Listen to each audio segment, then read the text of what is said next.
E a gente recebe agora aqui no Jornal da Manhã o senhor Luiz Felipe Dávila, que foi candidato à presidência da República pelo Partido Novo, também é cientista político, e a gente vai falar sobre os principais pontos do texto apresentado da PEC da transição, que é uma proposta do governo eleito. Muito bom dia, senhor Felipe Dávila, bem-vindo. Bom dia, Lívia, Tiago, Mota, estou vendo Paulo Martins aí, Amanda. Vamos lá. Em discussão nessa PEC, o tamanho e a duração do teto de gastos para acomodar promessas de campanha de Lula e que também haviam sido feitas pelo presidente Jair Bolsonaro, em destaque a manutenção do Auxílio Brasil em R$ 600. Qual que é a postura do Partido Novo? Qual que é a configuração dessa PEC que é defendida pelo partido para acomodar esse benefício ampliado e outras propostas também? Olha, essa PEC comete um erro muito grave no diagnóstico. É tratada como um problema técnico. Vamos descobrir a forma para poder estourar o gasto do teto e financiar programas sociais. Como se houvesse alguma incompatibilidade entre responsabilidade social e responsabilidade fiscal. Mas isso é um falso dilema. Só existe responsabilidade social com responsabilidade fiscal. E não adianta tentar descobrir se o superávit permite aumentar gasto público. Nós vamos continuar aumentando o gasto público e comprometendo a questão do déficit fiscal. E isso é gravíssimo, porque faz com que a taxa de juros suba, faz com que a inflação cresça, e aí quem vai ser mais afetado por isso é justamente os mais pobres. Por isso, a questão do teto de gasto tem que ser tratada com uma mudança de comportamento. E aí precisa liderança política que, evidentemente, não vemos no presidente Lula pelas suas últimas declarações. Qual é essa mudança de comportamento? Nós temos de frear o aumento do gasto público. E aí nós temos de fazer isso de 3 formas. Precisamos atacar o problema central, que é a reforma administrativa. Nós precisamos encarar a questão dos gastos obrigatórios.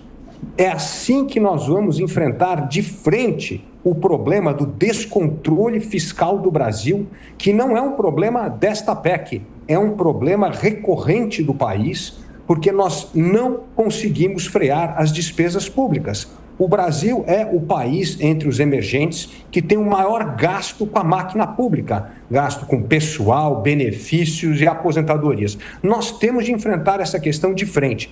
Portanto, um sinal de maturidade não é discutir o teto do gasto, é o comprometimento do governo em enfrentar os reais problemas que causam o problema fiscal do Brasil de forma recorrente, que deve ser focado na redução do gasto público, das despesas obrigatórias, reforma administrativa e reforma tributária. Esta é a pauta de interesse nacional. A pergunta agora é do deputado Paulo Martins. Professor Luiz Felipe, é um prazer falar com o senhor e eu faço a pergunta para o cientista político, não para o ex-candidato. Concordo com as suas afirmações. A questão das despesas obrigatórias é um erro grave que o país cometeu, mas até um bloqueio sobre esse debate. Então, é politicamente inviável até alguém conseguir um resultado nisso agora imediatamente. Mas nós temos essa situação fiscal e o Lula tem dito, já vinha dizendo desde junho, que ia acabar com o teto fiscal, teto de gasto, ou seja, as amarras, a política fiscal seria outra. E tem também essa situação social, uma tensão social muito grande de pessoas que simplesmente não aceitam que o Lula, por ter feito o que já fez na vida, seja o presidente da República. Como é que vai conciliar essas duas coisas? Como é que o Lula vai conseguir pacificar esse país? Olha, deputado, você que vai estar na situação agora de representante no Congresso Nacional sabe muito bem como tem que ser feito isso. Nós temos de focalizar os programas sociais naqueles que mais necessitam. E qual deve ser a regra? Combate à pobreza infantil. Nós sabemos que o melhor retorno social é focar nas famílias que têm crianças pobres. Esse é o ponto número 1. Depois os jovens. Depois separar pobreza crônica de pobreza intermitente. Nós temos de focalizar os programas, não precisa gastar mais dinheiro, não. O que nós precisamos é focalização. Você conhece muito bem estudos de pessoas renomadas, como é o caso do Ricardo Paes de Barros, que diz que se nós gastarmos entre 0,5% a 1% do PIB com os mais pobres, nós resolvemos a questão. Então não precisa aumentar gasto, não. Nós precisamos focalizar. Este é o critério. Aliás, nós propomos, no programa de governo do Partido Novo, a criação de um índice de redução de pobreza extrema no Brasil em 4 anos. E é interessante que um governo que se diz trabalhista e de esquerda não tem coragem de assumir um indicador para reduzir a pobreza extrema no Brasil. Aliás, nenhum presidente teve coragem de fazer isso, né? Nem a Dilma, nem o Bolsonaro. E isso é fundamental, porque isso vai determinar quais são os critérios de focalização dos programas sociais. Não é gastar mais dinheiro, é gastar melhor e com mais foco. É assim que nós vamos resolver a questão social sem comprometer o teto do gasto. Na sequência, a pergunta de Amanda Klein. Dávila, bom dia. O interessante é que quem comprometeu o orçamento público com mais e mais gastos foi justamente o governo dito liberal de Jair Bolsonaro e Paulo Guedes. Eles aumentaram bastante o Auxílio Brasil e deixaram de focalizar, ou seja, deixaram de dar mais para as famílias mais miseráveis e com mais filhos. Esse programa que o senhor descreveu, exitoso, gastando 0,5% a 1% do PIB e focalizando, é a história do Bolsa Família, que conseguiu reduzir a pobreza nos governos Lula de 29% para 14% o número de miseráveis. Um programa relativamente barato, focalizado, reconhecido por toda a comunidade internacional e conseguiu efetivamente reduzir a pobreza. Então, o problema está no desenho do Auxílio Brasil. A gente está discutindo aqui em gastar mais e mais dinheiro, mas também ninguém está discutindo, talvez, redesenhar o programa para que ele se torne mais eficiente, mais eficaz. Que propostas o senhor acha que o governo deveria se debruçar nesse sentido? É isso mesmo. Nós precisamos, por exemplo, como eu disse, atacar a pobreza infantil. Esse deveria ser o foco desse dinheiro. Do que teria auxílio emergencial hoje.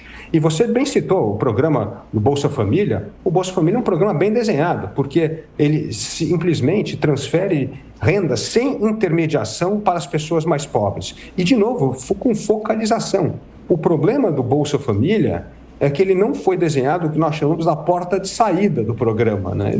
O governo devia se orgulhar de quantas pessoas estão saindo do programa para se reinserir na economia novamente, né? Deveria ser esse. E não, vamos dizer assim, dizer que olha o programa pelo número de pessoas que estão inscritas no programa. O mais importante do programa social é quantas pessoas estão saindo, porque aí realmente você está ajudando as pessoas a sair da pobreza extrema.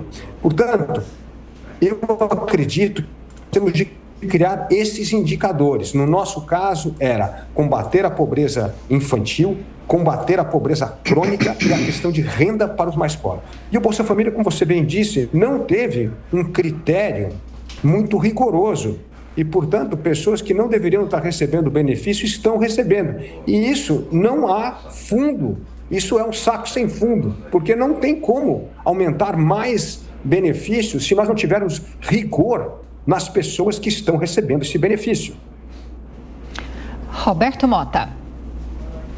Bom dia, Luiz. Você deu umas explicações aí excelentes sobre os mecanismos não só de combate à pobreza, mas de criação de riqueza. O problema é que esses mecanismos, eles são ou ignorados ou eles são completamente desconhecidos pela maioria dos intelectuais, economistas de esquerda. E aí eu queria lhe fazer uma pergunta. Eu queria saber qual foi a sua impressão, a sua avaliação desse apoio que vários economistas de destaque, liberais, deram à campanha presidencial do PT, que parece que agora isso está provocando alguma reflexão, mas eu queria a sua opinião. Como é que você entendeu esse apoio de pessoas liberais para um projeto como esse? Bom, primeiro que esses economistas renomados já estão escrevendo artigos nos jornais mostrando justamente a insatisfação, o rumo das medidas do governo do presidente Lula nesse momento. Então, agora, a questão do apoio desses economistas, eles simplesmente esqueceram da economia e olharam para a questão política achando que o presidente Bolsonaro é uma pessoa que colocava a democracia em risco. Portanto, essas análises superficiais, não entender o real problema, qual é o real problema do Brasil, é o que fez com que essas pessoas apoiem um candidato, como foi a questão do Lula, e agora, imediatamente, já começam a mostrar que o governo está no caminho errado, quando nós já sabíamos que esse governo estaria no caminho errado. Eu digo que o Lula é como os reis franceses, depois da Revolução Francesa, que não aprendeu nada e não esqueceu nada. E, portanto, ele vai tentar refazer a sua estratégia política e econômica, que não cabe mais neste mundo que nós estamos vivendo. Ele não aprendeu, e a indicação clara de que não aprendeu é justamente essa equipe de transição. É justamente dizer que a Bolsa e o mercado podem ficar um pouco insatisfeitos com a história de furar o teto do gasto, mas esse é o compromisso dele de campanha. Isso é uma irresponsabilidade para alguém que será chefe de Estado do Brasil daqui a alguns meses. O Brasil precisa mostrar que cresceu e amadureceu. E nós precisamos atacar duas questões fundamentais, Mota, que é a questão da responsabilidade fiscal e que é a questão do meio ambiente. São duas questões fundamentais para o Brasil resgatar a sua credibilidade no mercado internacional. Credibilidade esta que é vital para atrair investimento em áreas como infraestrutura e meio ambiente. Portanto, não vejo outra saída senão mostrar responsabilidade nessas duas frentes, na frente econômica e na frente ambiental.